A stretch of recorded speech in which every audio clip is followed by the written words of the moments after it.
Assalamualaikum viewers, it's me Knowledge Thirst here. I hope you all are fine. May Allah Pak bless you with good health and prosperous life and inshallah protect you from any kind of worries and tension. Ameen. Today I'm again continue PEPRA Rules 2004 latest amendments 2021. In last lecture I have discussed about 35 section that entails the announcement of evaluation report. So now I will continue from section 36 that talks about the procedures of open competitive bidding.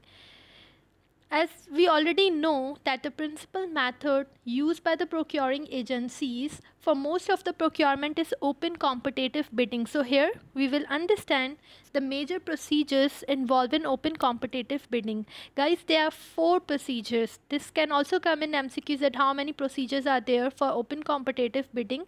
There are basically 4 procedures. First, single stage one envelope, यानी एक ही step है, एक ही envelope है. The second is single stage two envelope, यानी step तो एक ही है but they are 2 envelopes involve.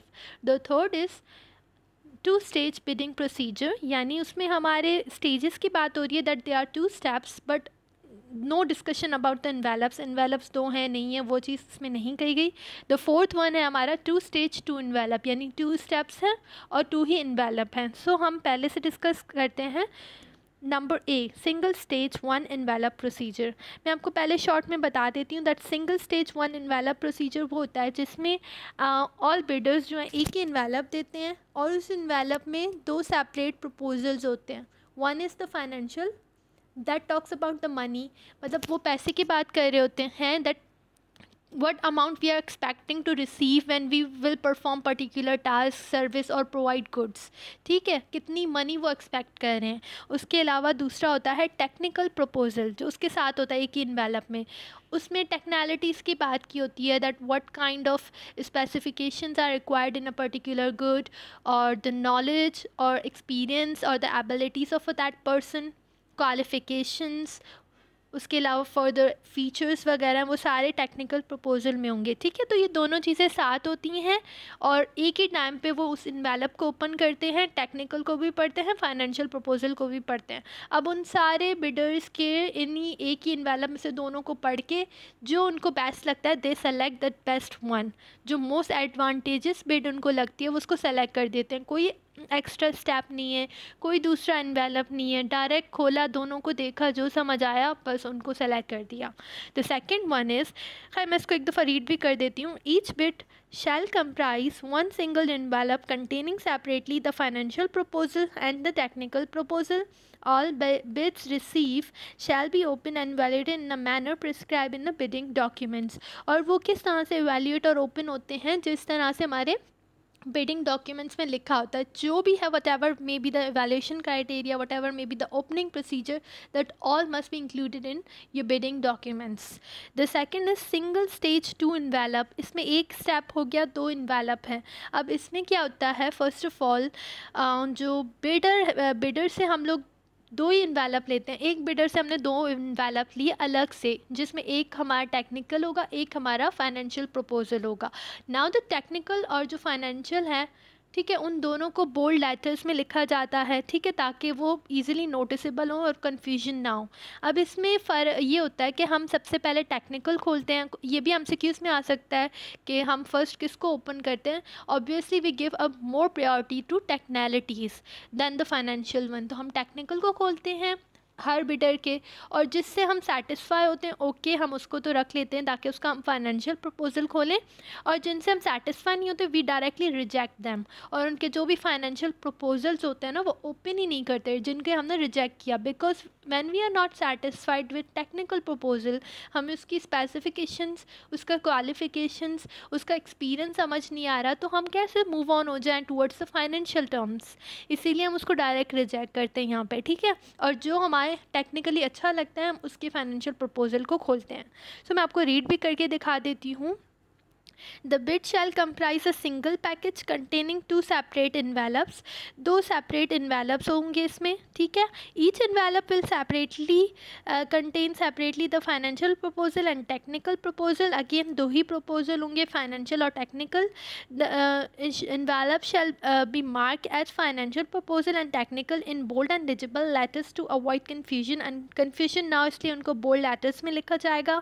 और on the envelope marked as technical shall be open. First हम हमेशा technical proposal को खोलेंगे. The envelope marked as financial proposal shall be retained in the custody of procuring agency without being open. वो हमेशा फ़िलहाल custody में होगा procuring agency के until वो ना technical proposals को finalize नहीं करते तब तक उसको open नहीं करेंगे. The procuring agency shall evaluate the technical proposal in a manner prescribed in advance without reference to the price and reject any proposal which does not conform to the specified requirements. Procuring agency evaluate करेगी whatever the evaluation criteria is mentioned in bidding document उसकी basis पे, ठीक है. और फिर price को बिना देखे वो क्या करेगी, या तो रिजेक्ट करेगी या फिर जो है एक्सेप्ट करेगी टेक्निकल प्रपोजल को. During the technical valuation no amendments in the technical proposal shall be permitted. अच्छा ये भी एमसीक्यूज में आ सकता है दैट सिंगल स्टेज 2 एनवेलप जो हमारा प्रोसीजर है उसमें हमारी टेक्निकल वैल्यूएशन के बाद अमेंडमेंट्स की उसको थोड़ा सा मॉडिफाई करने की परमिशन दी जाती है. So no, it is not allowed. The financial proposal of bid shall be opened publicly at the time, date, venue, announced and communicated to the bidders in advance. और जो फाइनेंशियल प्रपोजल होते हैं वो publicly announce होते हैं but at the time और venue जो decide होता है ना, पहले जो भी हमारे टेक्निकल वाले सेलेक्ट हो गए उन्हीं के फाइनेंशियल प्रपोजल खुलते हैं, लेकिन वो डेट और जो है ना टाइम अनाउंस करते हैं, ठीक है. After the evaluation and approval of technical proposal, procuring agency shall at the time within the bid validity period publicly open the financial proposals of technically accepted bids only. The financial proposal of bids found technically non-responsive shall be returned unopened to the respective bidders. या यही कहा गया है कि evaluation जब technical proposal की हो जाएगी तो फिर वो क्या होगी, until remain with in the bid validity, जो हमारी वैलिडिटी पीरियड था बिड का उसके ही पीरियड के दरमियान हमें क्या करना होगा, फाइनेंशियल प्रपोजल्स को खोलना होगा, लेकिन उन्हीं के जिनके टेक्निकल प्रपोजल्स को हमने एक्सेप्ट किया था और उनके ओपन करके फिर हमें समझ आएंगे तो ठीक है, बाकी नहीं तो हम उनको रिजेक्ट करके फाइनली हम उनमें से एक मोस्ट एडवांटेजेस बिड है उसको एक्सेप्ट करेंगे. Now there is a third stage third procedure, 2 stage bidding procedure. इसमें क्या होती है कि 2 स्टेप्स हैं लेकिन यहाँ एनवेलप का जिक्र नहीं किया गया. अच्छा यहाँ पे इन्होंने ये कहा है कि सबसे पहले एज यूजुअल वो क्या करेंगे, the bidders shall first submit according to required specifications a technical proposal without price. अब यहाँ पे न्यू चीज़ ये है कि हमारे इस प्रोसीजर के और फर्स्ट स्टेज, क्योंकि इसमें 2 स्टेजेस हैं, फर्स्ट स्टेज में हम लोग क्या सबमिट करवाना है, we only submit technical proposal. यानी इस वाले प्रपोजल में इस वाले स्टेज जो है उसमें कोई भी फाइनेंशियल प्रपोजल सबमिट नहीं करवाएगा. ये एमसीक्यूज में आ सकता है that in which procedure we are not allowing everyone or every bidder to submit their financial proposal. So the answer is in 2 stage bidding procedure financial proposal पहले submit नहीं होता, सिर्फ हमारा टेक्निकल वाला सब जो है सबमिट होगा. The technical proposal shall B evaluated in accordance with the specified evaluation criteria and may be discussed with the bidders regarding any deficiencies and unsatisfactory technical features.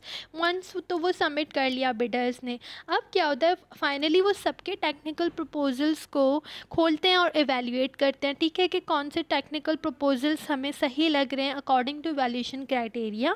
And then वो क्या करते हैं, combine एक बैठ के discussion करते हैं कि कोई भी जो हमारे बिडर्स में जो भी डेफिशिएंसीज़ हैं या टेक्निकल फीचर्स उनको सेटिस्फाई नहीं हो रहे होते उनसे, वो उनको क्या कहते हैं अपॉर्चुनिटी देते हैं कि वो उसको थोड़ा अमेंडमेंट कर सकें उसमें या उसको मॉडिफाई कर सकें. अब इस स्टेज में हमें क्या परमिशन मिल गई दैट हम अपने टेक्निकल प्रपोजल को मॉडिफाई कर सकते हैं। हमारा जो फर्स्ट स्टेज था, फर्स्ट स्टेज 1 वाला, उसमें भी ऐसी कोई नहीं अपॉर्चुनिटी थी, सेकंड वाले में भी नहीं थी, थर्ड वाले में हमें ये अपॉर्चुनिटी दी गई है कि आफ्टर डिस्कशन के बाद if the procuring agency feel कि चलो वैसे तो ये टेक्निकल प्रपोजल सही हैं ये वाले, लेकिन इनमें भी कुछ कुछ डेफिशिएंसीज हैं, उनको अगर चेंज किया जाए तो वेल एंड गुड हो जाएगा।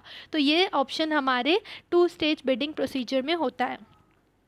The procuring agency may revise, delete, modify, or add any aspect of technical requirement or evaluation criteria, or it may add new requirement or criteria not inconsistent with these rules. अब procuring agency वही हमने इसमें बताया कि वो उनको मतलब इतनी परमिशन होती है इस स्टेज में। प्रोक्योरिंग एजेंसी टेक्नैलिटीज़ जो भी हैं उसमें से कोई चीज़ डिलीट भी कर सकती है इफ़ दे फील कि यार ये रिडंडेंट है, इसमें कोई काम की चीज़ नहीं है, या फिर कोई न्यू पॉइंट ऐड कर सकती है रिक्वायरमेंट में, बिकॉज सडनली दे थॉट कि यार ये रिक्वायरमेंट बहुत इंपॉर्टेंट थी लेकिन हमने इसको भूल गए इसको ऐड करना, तो हम उसको ऐड कर दें। ठीक है, तो ये उनके पास चांस होता है। और एवेल्यूशन के क्राइटेरिया में भी थोड़ा चेंजेस प्रोक्योरिंग एजेंसी स्टेज में ला सकती है। Provided that such revisions, deletions, modifications or additions are communicated to all bidders equally at the time of invitation to submit final bids, and that sufficient time is allowed to bidders to prepare their revised bids. अब कह रहे हैं लेकिन ये जो भी आपने modify procuring agency करेगी या कोई चीज़ न्यू ऐड कर रही है तो उसे एनी हाउ बिडर्स को वो चीज़ कम्युनिकेट करनी होगी उसी टाइम पे इक्वल बेसिस पे सारे के सारे बिडर्स को। ठीक है, ताकि वो अपनी फाइनल सबमिट्स को अगेन जो है सबमिट कर सके, क्योंकि उन्होंने ऑलरेडी टेक्नैलिटीज़ वगैरह की बात की कि एक्सेप्ट हुई जो भी, उसमें अब वो मॉडिफिकेशन के लिए बोल रहे हैं, तो ऑब्वियसली उनको टाइम देना पड़ेगा ताकि वो अगेन थोड़ा मॉडिफाई करके उसको अगेन सबमिट करें। तो उनको सफिशेंट टाइम एनी हाउ देना पड़ेगा ताकि वो अपनी रिवाइज बिड्स को सबमिट करें। Provided further that such allowance of time shall not be less than 15 days in the case of national competitive bidding and 30 in the case of international competitive bidding. यहाँ condition दी गई है कि अगर आप time जो दे रहे हो for modification that it should not be less than 15 days, 15 days से कम नहीं होनी चाहिए नेशनल कॉम्पिटिटिव बिडिंग में, and for 30 days in case of international competitive bidding. ये हमने ऑलरेडी रेस्पॉन्स टाइम में पढ़ा था, वही बात है कि if you are giving a chance to modify something उसके लिए भी 15 डेज़ नेशनल और 30 डेज़ इंटरनेशनल के लिए। Those bidders not willing to confirm their respective bid to the procuring agencies technical requirements में be allowed to withdraw from the bidding without forfeiture of their bid security. अब कह रहे हैं जो bidders तो इस चीज़ के लिए राज़ी हो गए that yes they will modify और will submit again their revised bids, ठीक है, लेकिन जो एक्सेप्ट नहीं करे, जो विलिंग नहीं है, उनके पास ये होता है कि वो अपनी जो भी उन्होंने बिड्स दी थी वो अपनी वापस लें, उसके साथ साथ जो बिड सिक्योरिटी अगर भी उन्होंने जमा करवाई थी तो वो वापस ले सकते हैं, उनका जो भी बिड है वो फॉरफीचर नहीं होगी। Now this is second stage. अब इस थर्ड प्रोसीजर की सेकेंड स्टेज, पहले स्टेज हो गई कि उन्होंने टेक्निकल जमा किया, उस टेक्निकल को इवैल्यूएट किया गया, उसमें फर्दर प्रोक्योरिंग एजेंसी ने कोई मॉडिफिकेशंस, एडिशन, अमेंडमेंट्स की permission the. Now they have given a particular time period, उस टाइम पीरियड में उन्होंने जो इसने मॉडिफाई करना था, ठीक है, जिसको निकालना था उसने अपनी बिड्स को निकाल लिया। नाउ आगे क्या हुआ, the bidder whose technical proposal और bid have been not been rejected and who are willing to confirm their bids to the revised technical requirements of procuring agencies shall be invited to submit a revised technical proposal along with financial proposal. अब वो कह रहे हैं कि जो bidders उन जिनको select किया गया, रिजेक्ट नहीं किया गया और जो विलिंग थे टू रिवाइज द बिड्स, उनको ये कहा जाता है कि वो अगेन अपनी रिवाइज टेक्निकल प्रपोजल को सबमिट करें along with financial proposal. Now इसके सेकेंड स्टेज में we submit a financial proposal. The revised technical proposal and financial proposal shall be open on respective specified date when I announced and communicated to the bidder in advance. जो revised technical proposal और financial proposal हमारा था वो कब open होगा, on which date, और उसका विनाय क्या होगा, वो सारा पहले ही से ही डिसाइड किया जाता है। The revised technical proposal and financial proposal shall be evaluated in a manner prescribed above. The bid found to be the most advantageous bill shall be accepted. अब यहाँ यही बात की गई है जब दोनों प्रपोजल्स हमें साथ में मिल गए, now procuring agency will decide कि which one is the most advantages bid. ये हम पढ़ चुके हैं कि पहले हम इसको लोएस्ट वैलिडेटेड बिड बोलते थे, अब हम उसको मोस्ट एडवांटेजेस बिड कहते हैं। Provided that in setting the date for submission of revised technical proposal and financial proposal, a procuring agency shall allow sufficient time to bidders to incorporate the agreed upon changes in technical proposal and prepare the financial proposals accordingly. यहाँ वही point again बताया गया that whenever you are allowing to revise your proposals, आपको थोड़ा time भी देना पड़ेगा sufficient, ताकि वो अपने टेक्निकल प्रपोजल को रिवाइज करें और उसी के हिसाब से अपना फाइनेंशियल प्रपोजल सबमिट करें। सो ये था हमारा third procedure. Now the final procedure is two stage two envelope bidding procedure. इसमें 2 स्टेप्स हैं और एनवेलप भी 2 हैं। तो चलो हम इसको पढ़ते हैं कि इसमें और हमारे 2 स्टेज बिडिंग प्रोसीजर में क्या फ़र्क है। हम इसकी फर्स्ट स्टेज को पढ़ते हैं। The bid shall comprise a single package containing 2 separate envelope. Each envelope shall contain the financial proposal and the technical proposal. अब यहाँ पहले में ही डिफरेंस आ गया कि थर्ड जो हमारा प्रोसीजर था 2 स्टेज बिडिंग वाला, उसमें हमें जस्ट टेक्निकल प्रपोजल सबमिट करना था and afterwards we will submit the financial proposal. But in this situation again वही बात की गई है कि हम एक ही साथ 2 इन्वेलप्स दे रहे हैं, एक अलग से फाइनेंशियल का, एक टेक्निकल का। The envelope shall be mark as financial proposal and technical proposal in bold and legible letters to avoid confusion. Again जो फाइनेंशियल और टेक्निकल प्रपोजल्स हैं उनको काफ़ी बोल्ड लेटर्स में लिखा गया है। और हम सबसे पहले कौन सा प्रपोजल खोलेंगे, वो है टेक्निकल प्रपोजल, क्योंकि मैंने आपको पहले ही कहा था that always procuring agency give importance to technicalities as compare to financial terms. Financial terms बाद में डिसाइड हो जाएंगी, मेन स्पेसिफिकेशंस इंपॉर्टेंट है उनके लिए, इसीलिए वो पहले ओपन करेंगे। The envelope mark is financial proposal shall be retained in the custody of procuring agency without being open। अब फाइनेंशियल प्रपोजल जो है हमारी प्रोक्योरिंग एजेंसी अपनी कस्टडी में रखेंगी और उसको ओपन नहीं करेंगी, पहले वो टेक्निकल प्रपोजल को ओपन करेंगी। The technical proposal shall be discuss with the bidders with reference to procuring agencies technical requirements. ठीक है, अब वो डिस्कस करेंगे बिडर्स के साथ टेक्निकल प्रपोजल को। Those bidders willing to meet the requirements of procuring agency shall be allowed to revise their technical proposal following these discussions। अब इसमें भी हमें यही अपॉर्चुनिटी दी गई है that there will be a discussion, open discussion with bidders, and after that the procuring agency will may allow certain revisions and modifications in your bids। ठीक है, अब वो परमिशन जब आपको मिल गई, अब अगेन वही स्टेप आता है कि नाउ बिडर्स की मर्ज़ी होती है, जो विलिंग होते हैं वो क्या करेंगे, अपना रिवाइज बिड्स देंगे, and those who are not willing वो चाहेंगे जस्ट कि हमें अपने हमारी बिड्स वापस कर दो।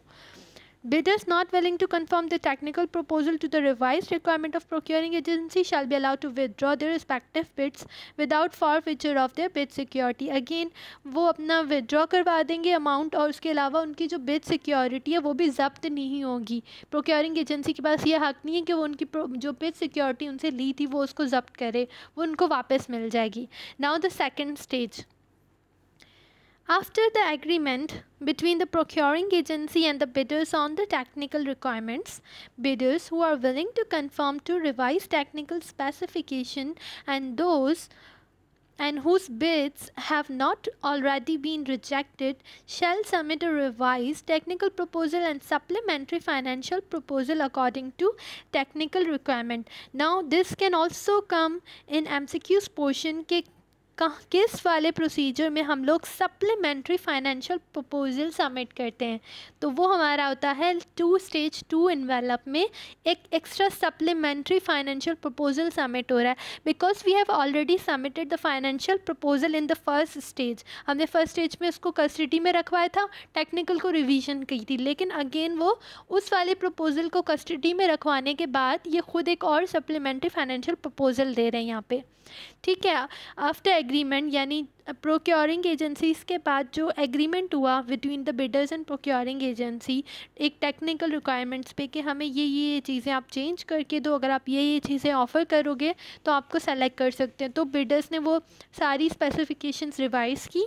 ठीक है, उसके बाद उन्होंने क्या किया, अपना प्रपोज़ल भी दिया और अपना सप्लीमेंट्री फाइनेंशियल प्रपोज़ल दिया। अब आगे क्या है, the revise technical proposal along with original financial proposal and supplementary financial proposal shall be open at the date time and when I announced in advance by the procuring agencies। अब कहने जो revised technical proposal था वो उसके साथ जो original financial proposal जो custody में था और जो सप्लीमेंट्री फाइनेंशियल प्रपोजल यानी आपने एडिशनली अगेन प्रपोजल जो बनाया on the basis of technical specifications, तो वो तीनों एक साथ खुलेंगे टाइम पे, डेट विनाए जो भी पहले से ही एडवांस में डिसाइड किया था।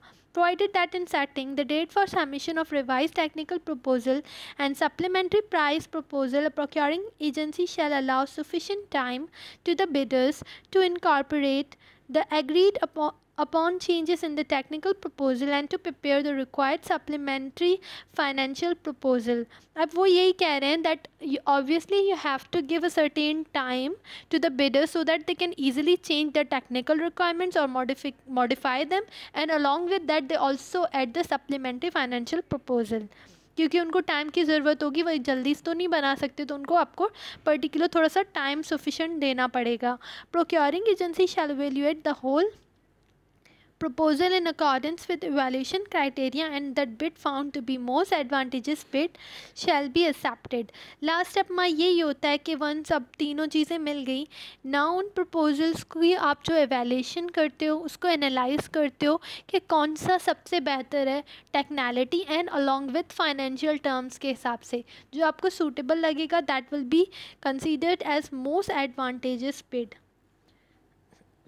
सो यहाँ पे हमारी वो 4 प्रोसीजर्स कंप्लीट हो गए। इन शॉर्ट मैं अगेन बताती हूँ, first was one stage one envelope, यानी एक ही स्टेज थी, एक इन्वेलप था, दोनों उसमें एक साथ ही डले हुए थे, फाइनेंशियल और टेक्निकल प्रपोजल, दोनों को साथ खोला, दोनों में से को खोलने के बाद जो बिडर को अपने मोस्ट एडवांटेजेस बिड कंसीडर किया वो ठीक है, बाकी सब रिजेक्ट हो गए। Second was one stage two envelope, step एक ही था लेकिन उसमें 2 इन्वेलप थे। उन्होंने फाइनेंशियल को कस्टडी में रख के पहले टेक्निकल को खोला, जिन जिन का टेक्निकल समझ आ गया उनके फाइनेंशियल प्रपोजल्स को बाद में खोलेंगे, और जिन का उनको समझ नहीं आया उन्होंने उनके फाइनेंशियल प्रपोजल को उनको वापस कर दिया अनओपन विदाउट ओपनिंग दैम। ठीक है। The third one is two-stage bidding procedure। Here no envelope is there, just first of all you are submitting the technical proposal को डिस्कस करने के बाद the procuring agency allow you to revise or modify it or delete something। ठीक है, you have given a particular time to made that changes. ठीक है, आपने changes कर ली, उसके बाद द नेक्स्ट स्टेज जब आप लोग आ गए, अगेन आपने रिवाइज टेक्निकल प्रपोजल सबमिट किया, along with that you also submit the financial proposal submit हो गया। एट अ टाइम दोनों को हम लोग इवैल्यूएशन होगी, after the evaluation the most suitable one will be selected. उसके बाद हमने फोर्थ पढ़ा, फोर्थ में ये डिफरेंस होता है दैट हमने दो इन्वेलप्स लेके आए एक साथ। ठीक है, टेक्निकल और फाइनेंशियल को कस्टडी में रख के टेक्निकल को ओपन किया गया, अगेन जिनको बिल्कुल रिजेक्ट करना था उनको रिजेक्ट किया गया, एंड दोस्त जिनकी टेक्निकल रिक्वायरमेंट समझ आई थी उनके साथ बैठ के डिस्कस किया that you can modify some of these aspects और सम ऑफ दीज स्पेसिफिकेशंस। ठीक है, अगेन उनको सफिशेंट टाइम दिया गया so that they can change और revise their proposals. Along with that अब उनको सप्लीमेंट्री फाइनेंशियल प्रपोजल भी सबमिट करना है, वो भी उन्होंने बना दिया। नाउ एट द सेकंड से फाइनली उन्होंने ये तीनों चीज़ें एक साथ ओपन की। हमारे प्रोक्योरिंग एजेंसी ने तीनों को देखते हुए they are most satisfied with the bid, उसको उन्होंने सेलेक्ट कर लिया और फाइनली उसको रिवॉर्ड किया। तो ये थे 4 प्रोसीजर्स।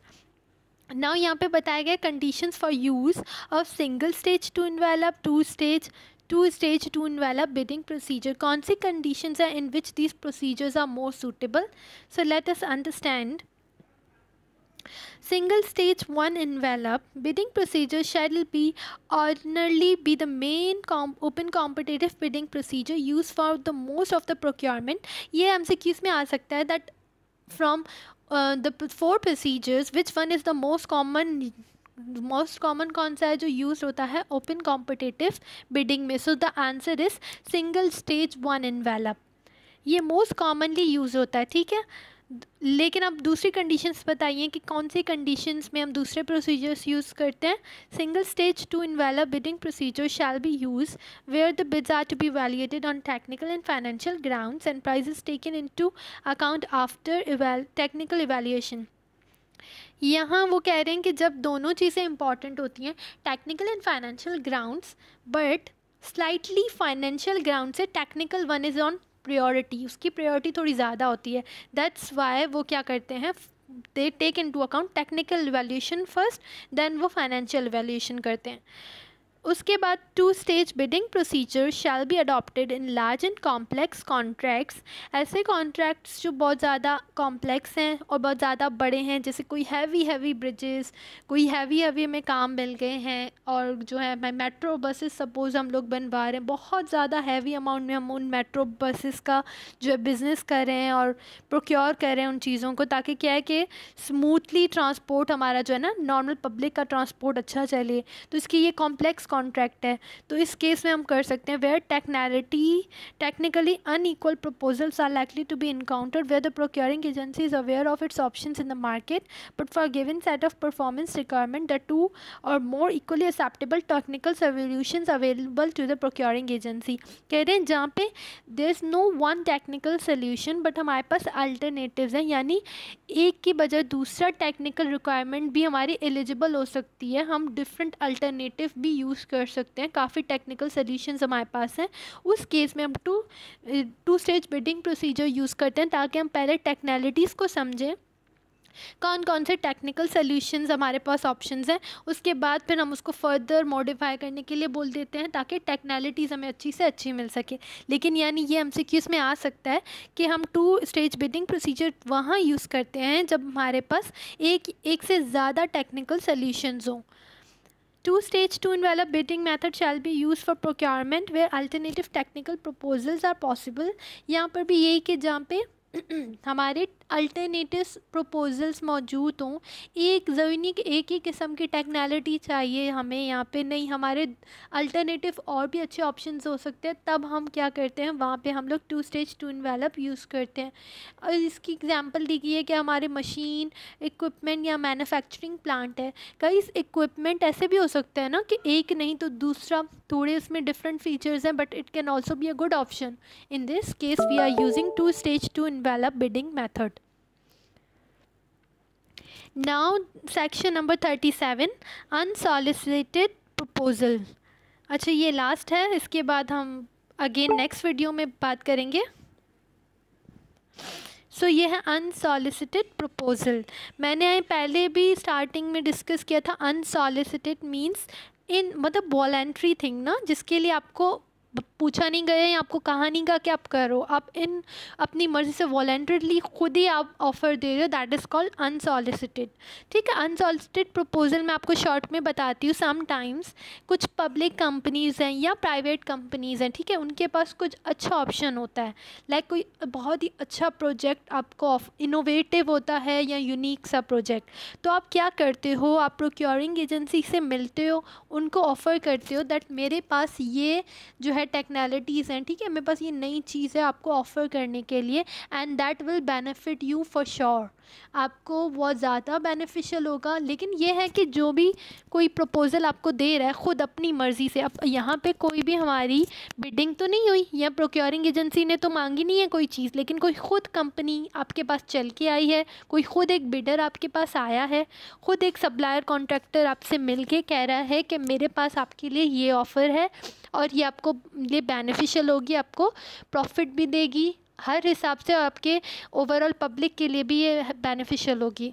ठीक है, अगर प्रोक्योरिंग एजेंसी सेटिस्फाई हो जाती है, ठीक है, पहले तो वो टेक्निकल एक्सपर्ट्स को बिठाती है कि भाई फ़लाना बंदे ने, इस कॉन्ट्रैक्टर ने ये ऑफ़र दी है, टेक्निकल एक्सपर्ट्स उसको देखते कि हाँ ये अच्छी है भी या नहीं है, फ़जूल है, फ़जूल होगी तो रिजेक्ट कर देंगे, but if they are impressed with that तो वो क्या करेंगे, हाँ यार ठीक है। हम लोग क्या करते हैं, उस बिडर का नाम नहीं लेंगे, कॉन्फिडेंशियल लगते हैं, लेकिन क्या है कि उसकी ऑफ़र को देखते हुए वो अगेन जो है दूसरे बिडर्स को प्रपोज़ल मतलब जो है ना के लिए इनवाइट कर रहे होते हैं कि हम ये काइंड ऑफ जो है ना प्रोक्योरमेंट कर सकते हैं, तो कोई बिडर है जो ये चीज़ कर सकता है। तो ये ज़ाहिर बात है, एक कंपनी ने यूनिक सी चीज़ दी है, तो प्रोक्योरिंग एजेंसी देखना चाहती है कि इस पर्टिकुलर बंदे के अलावा कोई और बंदा है जो बिड सबमिट कर रहा है जो मुझे यही सेम चीज़ दे सकता है। ठीक है, अगर कोई बिड वगैरह सबमिट करता है तो वेल एंड गुड, उसकी बिड को भी कंपेयर किया जाए ओरिजिनल इनिशिएटर से। हम उस बंदे को इनिशिएटर बोलते हैं जो खुद अपनी ऑफ़र देता है कि मैं आपको ये काम करके दे सकता हूँ, तो इनिशिएटर से उसको कंपेयर किया जाता है। अगर इनिशिएटर से दूसरे बिडर बंदे की ऑफ़र ज़्यादा अच्छी है तो उस बिडर को सेलेक्ट किया जाता है, इनिशिएटर को नहीं। लेकिन अगर इनिशिएटर जैसा कोई नहीं बंदा होता तो फिर क्या किया जाता है, इनिशिएटर को ही सेलेक्ट किया जाता है। तो मैं इसको अगेन पढ़ के बताती हूँ डिटेल में। An unsolicited proposal receive by procuring agency from any individual और एजेंसी, प्राइवेट और public, consistent with the mission of procuring agency shall be assessed by assessment committee consisting of at least 3 technical experts to be notified by procuring agency। या यही कह रहे हैं कि अगर procuring agency को अनसॉलिसिटेड प्रपोज़ल मिलता है, हम अनसॉलिसिटेड प्रपोज़ल उसी को बोलते हैं जो बिडिंग के ज़रिए नहीं आया, खुद ही वॉलंटरली एक बंदा आपको दे रहा है। अब वो कोई इंडिविजुअल हो सकता है, कोई एजेंसी हो सकती है, and not only a public company but it also might be a private company. लेकिन वो जो भी प्रपोजल दे रहे हैं that must be align with the mission of procuring agency. कोई जो है ना आउट ऑफ द स्कोप चीज़ नहीं ऑफ़र की। ठीक है, वो असेस कौन करता है, असेसमेंट कमेटी। ठीक है, असेस करती है उस प्रपोज़ल को कि हाँ ये सही है नहीं, और उस जो कमेटी में कितने लोग होते हैं, 3 टेक्निकल एक्सपर्ट्स। ये एमसीक्यूज़ में आ सकता है कि एटलीस्ट कितने एक्सपर्ट्स होने चाहिए अनसॉलिसिटेड प्रपोजल को जज करने के लिए, 3। ठीक है, the assessment committee shell ascertain the वैलिबिलिटी of proposal. वैलिबिलिटी बोलते हैं कि वो अचीवेबल भी है या नहीं, उसकी आउटकम्स आ भी सकती हैं या नहीं। असेसमेंट कमेटी उसको देखती है कि हाँ यार ये प्रोजेक्ट अचीवेबल भी है और बेनिफिशियल भी है। ठीक है, तो फिर क्या होती है कि वो प्रोक्योरिंग एजेंसी को बोलती है यार आप ये जो है ऑफ़र करें क्योंकि ये अच्छी रहेगी। ठीक है, now procuring agency advertise the proposal for open competition without disclosing the name of initiator of unsolicited proposal. अब procuring agency as usual in a same के जैसे वो वैसे सॉलिसिटेड प्रपोजल्स की एडवर्टिजमेंट करती है, वो अनसॉलिसिटेड की भी ऐसे ही एडवर्टिजमेंट करती है, but they don't show the name of a initiator ताकि कॉन्फिडेंशियलिटी मेंटेन हो। Conduct pre qualification process. Pre qualification criteria को भी वो पार करते हैं। अजम the initiator of unsolicited proposal from the pre qualification. अच्छा, यहाँ पे वो इनिशिएटर को नहीं डालते प्री क्वालिफिकेशन में, बिकॉज दे ऑलरेडी नो कि भाई ये तो ऑलरेडी अच्छा बंदा है, ऑलरेडी इसकी क्वालिफ़िकेशन अच्छी है क्योंकि इस बंदे ने सेल्फ ऑफ़र की है, तो हम उसको तो प्री क्वालिफ़िकेशन में नहीं डाल सकते। उसके बाद है award 5% additional weightage to the project proponent in the combined evaluation of his proposal. अब यहाँ पे भी पॉइंट एमसीक्यूज़ में आ सकता है कि 5% एडिशनल वेटेज यानी सपोर्ट दिया जाता है प्रोजेक्ट प्रोपोनेंट। प्रोजेक्ट प्रोपोनेंट यानी जिसने ये प्रोजेक्ट ऑफ़र किया था उसको 5% वेटेज दी जानी है, यानी ज़्यादा इंपॉर्टेंस दी जाती है क्योंकि ज़ाहिर बात है आइडिया उस शख्स का है। ठीक है, प्रोक्योरिंग एजेंसी ने वो आइडिया नहीं दिया, आइडिया उस इनिशिएटर का, इसलिए उसको समहाउ तो हमें ज़्यादा कंपनसेट करना पड़ेगा ना as compare to others. If no other bidder in response to advertisement submit bids, the procuring agency may award the contract to the initiator of the proposal। अगर कोई response नहीं आता advertisement का तो directly procuring agency initiator of proposal को award दे देगी कि अब तुम ही ये project करोगे। ठीक है, in case of bidding competition, if a bid of initiator does not emerge as a most advantageous bid, procuring agency shall give the initiator an opportunity to make his bid at par with the most advantageous bid. However, if the initiator does not want to accept the challenge to match the proposal, he shall be in a given right of proposal refusal without forfeiture of bid security। अब यहाँ क्या किया है कि in case अगर initiator से अच्छी कोई बोली आ गई है जो उससे मोस्ट एडवांटेजेस बिड है, तो नाउ प्रोक्योरिंग एजेंसी उसको अपॉर्चुनिटी देती है इनिशिएटर को कि जो हमें सबसे ज़्यादा सूटेबल लगी है आप उसके हिसाब से अपनी रिक्वायरमेंट्स को पूरा करो। उन टेक्नलिटीज़ को ऐड करो कि आप वो कर सकते हो तो हम आपको एक्सेप्ट करें। लेकिन अगर इनिशिएटर रिजेक्ट करता है कि मैं ये अलग से मॉडिफिकेशंस नहीं करूँगा, चैलेंज को उसको एक्सेप्ट नहीं करूँगा, तो फिर प्रोक्योरिंग एजेंसी उसको उसकी बिड सिक्योरिटी हर चीज़ वापस दे देती है, ठीक है, और वो दूसरे को सेलेक्ट कर देती है। Subject to sub-rule 4, procuring agency shall not be responsible for any intellectual property rights occurring to the proposal of initiator। Sub-rule 4 के हिसाब से हमारी procuring agency responsible नहीं होती intellectual property rights के उस initiator के, ठीक है, वो क्या होती है, responsible नहीं होती। Unless and otherwise expressly stated in writing by initiator, the procuring agency may, if considered necessary, disclose any information of unsolicited proposal or the bidder as a part of procurement process। So that's it. Thank you. I will continue it from section number, let me see, okay, section number 38, acceptance of bids, in next video. तब तक के लिए अल्लाह हाफिज़।